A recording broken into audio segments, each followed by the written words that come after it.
Très heureuse de présenter pour vous cette nouvelle édition du journal universitaire. Chers téléspectateurs, bienvenue à tous.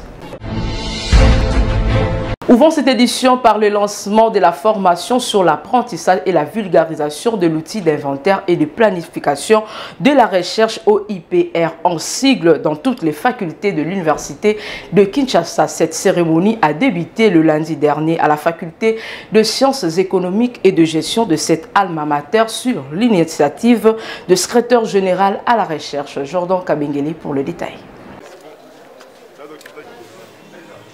Enfin, l'Université de Kinshasa, unique en sigle, a un outil d'inventaire et de planification de la recherche OIPR conçu pour tous ses chercheurs sous l'initiative de son secrétariat général à la recherche. Cette bonne nouvelle a été dévoilée au cours d'une cérémonie dénommée Apprentissage et vulgarisation de cet outil dans toutes les facultés lancée par son recteur, le professeur ordinaire Jean-Marie Kaimbentumba, à la faculté des sciences économiques et de gestion devant les doyens de cette faculté et ses chercheurs le lundi dernier. Dans son mot, le recteur de l'Université de Kinshasa a invité ses chercheurs à s'imprégner de l'outil pour son usage afin de faire connaître leurs résultats de recherche en ces termes. L'OIPR est d'abord une plateforme dans laquelle toute l'activité intellectuelle de recherche, d'enseignement de l'Université de Kinshasa, les publications en font partie, sera opérationnelle.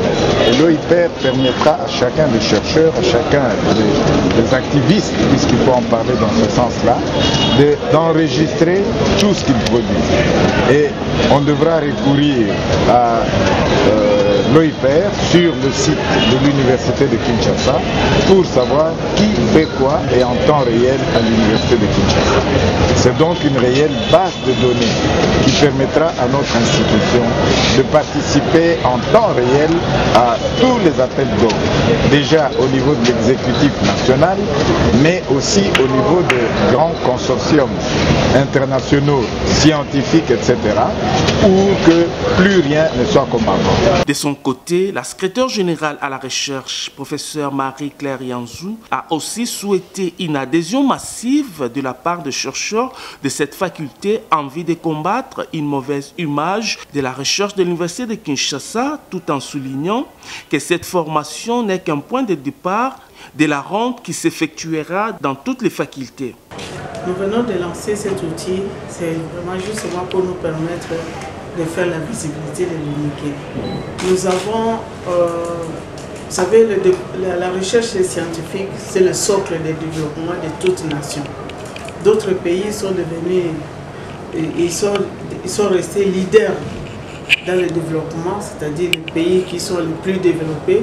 D'autres sont devenus même les pays émergents. Aujourd'hui, nous connaissons l'histoire de la Chine, de l'Inde et des autres. Et tout simplement parce qu'ils ont su valoriser les résultats de recherche scientifique. Et ils ont su valoriser par et comment?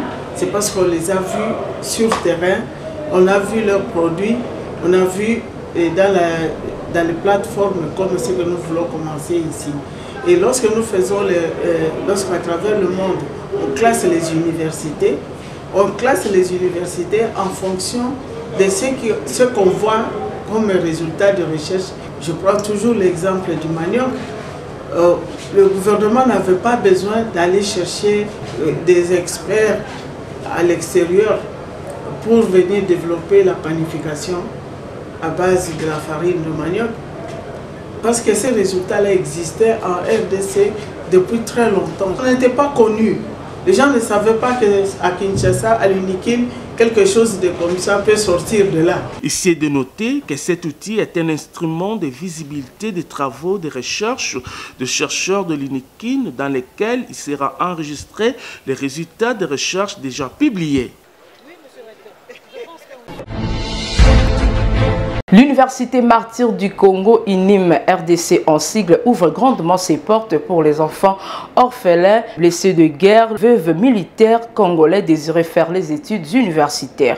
Par la volonté du chef de l'État à travers les gouvernements de Warrior, les enseignements se donnent gratuitement au sein de cette institution située à Goma, a fait savoir son recteur, le professeur Massandi Milondo Alphonse. Il est au micro de Georges Ndilombi. Les gouvernements de la République démocratique du Congo sous la vision de son Excellence, Monsieur le chef de l'État, le président de la République, son Excellence Félix Antoine Tshisekedi, il disait que le gouvernement venait de créer une institution publique de formation universitaire en mémoire des martyrs, connus comme inconnus, des héros, des voyants combattants qui sont tombés sur les champs d'honneur pour défendre l'intégrité du territoire national. C'est en leur mémoire que le gouvernement venait de créer au mois de novembre de l'année passée cette université appelée Université des martyrs du Congo qui fonctionne actuellement à Goma, chef-lieu de la province du Nord Kivu. Au moment où le gouvernement, par le biais du ministre de l'Enseignement supérieur universitaire, a signé l'arrêté créant cette université, et il a signé l'arrêté nommant les animateurs, c'est-à-dire les membres du comité de gestion, il a signé l'arrêté de prise en charge par le Trésor public congolais de cette université, nous avons été autorisés à recruter un personnel. Nous avons recruté un personnel académique constitué de docteurs à thèse, et du personnel scientifique essentiellement constitué des assistants pour un premier mandat de 2 ans.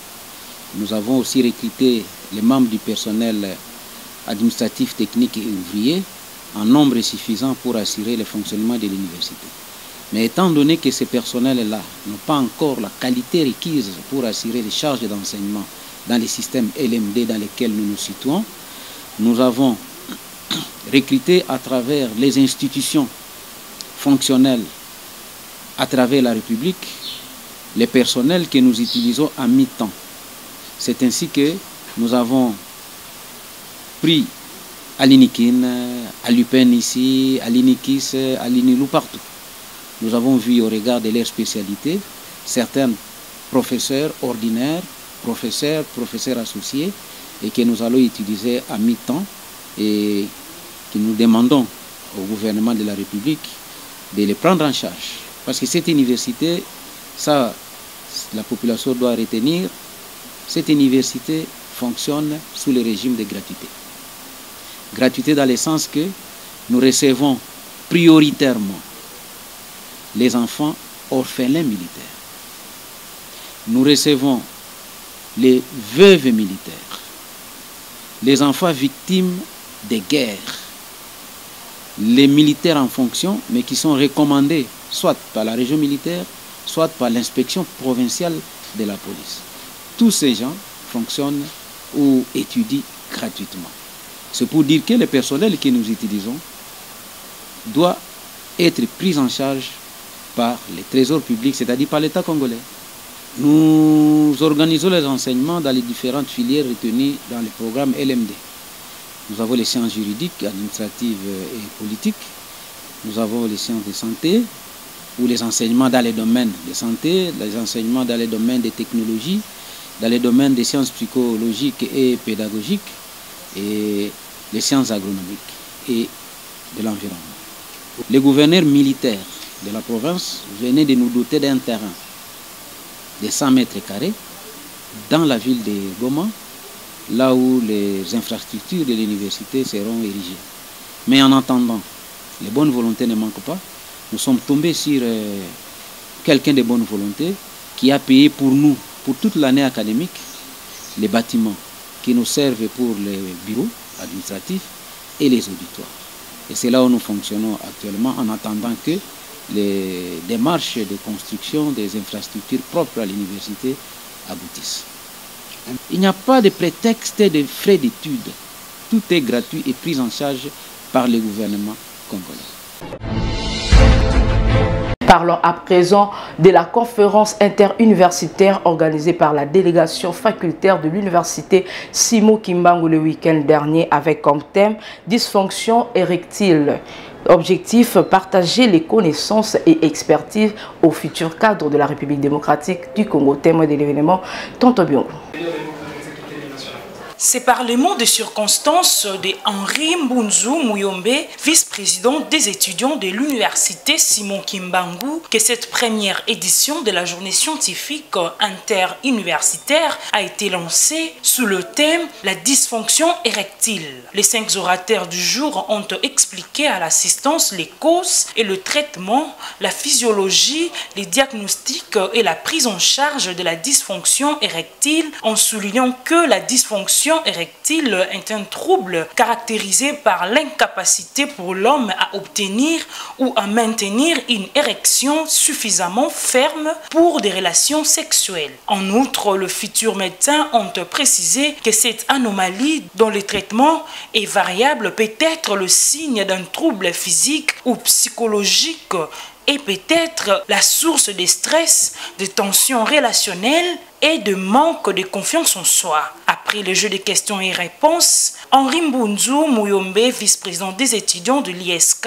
est revenu sur les objectifs poursuivis à cette activité. C'était vraiment un grand plaisir pour nous, étudiants de la faculté de médecine ainsi qu'à la coordination, d'accueillir dans notre université nos invités, nos chers camarades étudiants, nos chers collègues venant d'autres universités.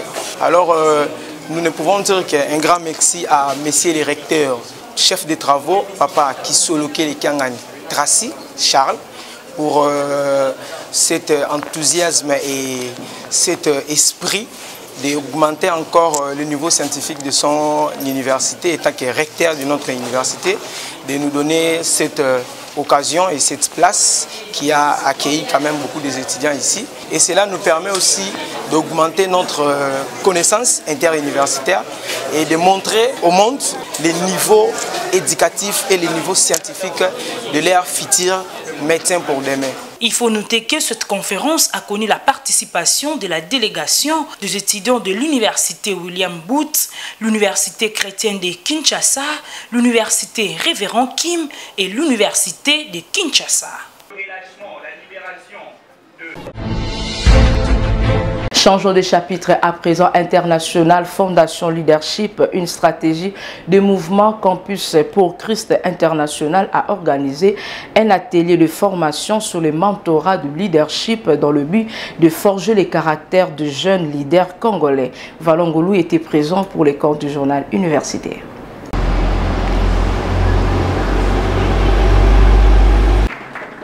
Ce jeune leader des églises, écoles et autres organisations bénéficient d'un programme de mentorat de leadership que la Fondation internationale leadership du ministère Campus pour Christ International organise à Kinshasa, capitale de la République démocratique du Congo. Forger les caractères de ce jeune leader congolais sur l'intégrité, tel est le but assigné par les organisateurs, nous explique le pasteur Odon Gilles Moukari, responsable en charge des jeunes à la Fondation internationale Leadership.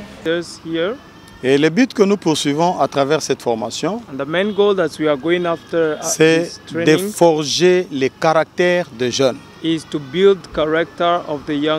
Comme vous le savez, pour que nous puissions redresser un arbre, il faut qu'il soit un jeune arbre. Mais quand l'arbre est déjà adulte, des fois il y a de la peine pour pouvoir redresser cela.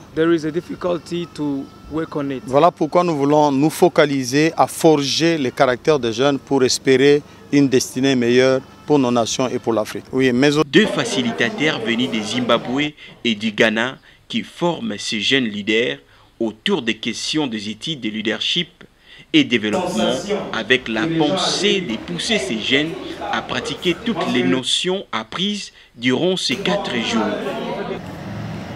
Youth Mentors Training Program that we are having this week in DRC. Le programme de mentorat de jeunes que nous avons has a strong foundation of building leaders with character. Et a une très grande fondation qui est sur la construction des leaders. And integrity is one of the major values that we look forward to see the young person who is going to lead himself and his community begin to work with leadership character like integrity. Et l'intégrité est l'une des valeurs que nous aimerions et nous sommes impatients de voir que le jeune leader qui sera en train de diriger dans leur comité I'm so excited faire valoir about the participation among participants who came.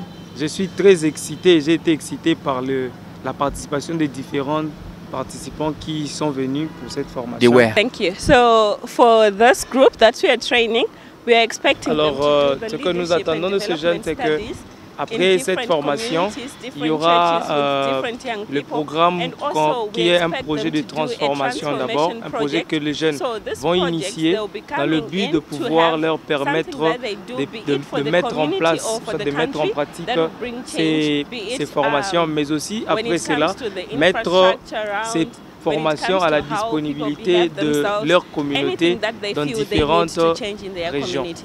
L'un des jeunes livre ses impressions des satisfaits. En fait, nous sommes en train d'apprendre à comment être un bon leader de caractère, pour aussi apprendre à former nos communautés de là où nous venons. Déjà, ça se passe très bien. Ça se passe très bien. Et on a appris déjà beaucoup de choses. Nous sommes qu'à la deuxième journée, mais ce qui est sûr, elle est vraiment bonne. Elle se passe très bien. Débutée depuis le mercredi 21, cette formation sera clôturée le samedi 24 février 2024. De son côté, le professeur Albert Kabasele Yenga, directeur général de l'Institut supérieur pédagogique et technique de Kinshasa, a accordé une audience à la représentation des étudiants du Congo REC en sigle le week-end dernier. Les membres de cette institution se sont dirigés dans cet établissement en vue de palper le doigt à la réalisation du comité Kabasele. Valongolo nous en dit plus. Le professeur Kabasele Yenga Albert, directeur général de l'Institut pédagogique technique de Kinshasa, ISP-Tekin en sigle, a accordé une audience à une délégation de la représentation des étudiants du Congo, REC en sigle, conduite par son président le vendredi dernier dans son bureau. Le DG de l'ISP-Tekin s'est exprimé en ces termes. Nous venons d'avoir la visite du représentant de la représentation des étudiants du Congo, la REC. Et je demande personnellement à la REC de s'impliquer pour qu'on ait entre anciens et nouveaux étudiants, qu'on n'ait pas moins d'1 million de réservistes pour avoir une dissuasion militaire vis-à-vis du Rwanda. Il n'a qu'à dire ce qu'il a constaté à l'ISPT.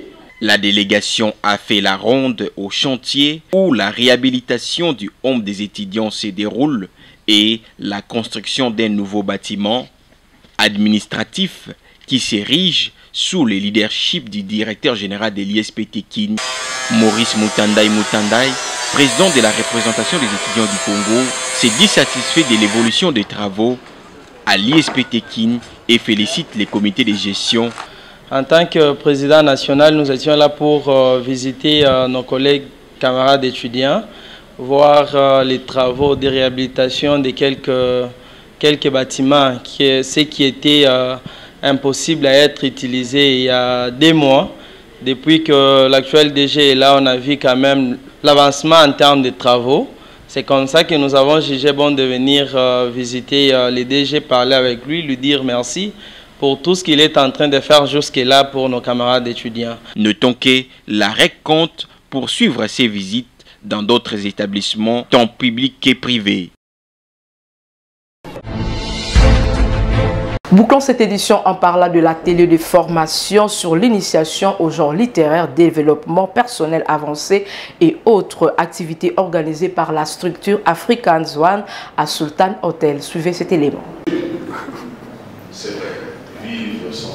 Inciter les gens à s'attacher à la connaissance qui passe par la formation et une résultante d'information, tel est l'objectif poursuivi à cette conférence. D'entrée des jeux, l'orateur du jour, l'éditeur et écrivain Ulson Kouloulou, responsable de la structure African One, a précisé aux participants les biens fondés de cette conférence. C'est juste le fait de s'empresser à connaître à mieux connaître avant quoi que ce soit. Je pense que la connaissance aujourd'hui fait défaut parce que nous voulons beaucoup plus le résultat plutôt que la logique prévue par la nature qui consiste à nous apprendre avant de pratiquer quelque chose. Je me rends compte dans notre pays aujourd'hui que nous sommes beaucoup plus attachés aux choses qui marchent, qui fonctionnent. Alors que si on nous avait expliqué d'où cela provenait, on ne croirait pas. Alors moi j'incite les gens à ne pas s'attacher aux produits finis, mais à commencer par le commencement. Or le commencement de toute activité, de tout travail, reste la connaissance. La connaissance qui passe par la formation qui est une résultante de l'information. Je pense qu'avant qu'ils pensent aux intérêts de talent, il faut d'abord qu'ils orientent autrement leur prière. Au lieu de demander à Dieu d'aller en Europe, de trouver du travail, qu'ils demandent à Dieu de leur ouvrir les yeux pour qu'ils comprennent les richesses qui sont enfouies en eux. Initiation au genre littéraire, développement personnel avancé, la perspective d'entreprendre, la découverte et la gestion prolifique du talent, telles sont les thématiques abordées par le conférencier du jour. Alors premièrement, j'ai apprécié la conférence d'abord, puisqu'on nous a plus parlé sur l'épargne. C'est quelque chose que les jeunes à Kinshasa n'arrivent pas à maîtriser et c'est très important puisque de nos jours, on ne peut plus vivre que d'une seule source de revenus, alors il nous en faut plusieurs. Et comment créer d'autres sources de revenus? Il faut l'épargne. C'est la fin de cette édition, chers téléspectateurs. Merci de prêter attention à notre présentation. Derrière la caméra, Jires Landou, assisté par Exaucé Mapanga et Cosma Longue, toujours sous la coordination d'André Bouchongo, réalisé par Emmanuel Lema. Quant à moi, je vous dis au revoir et excellente semaine à tous.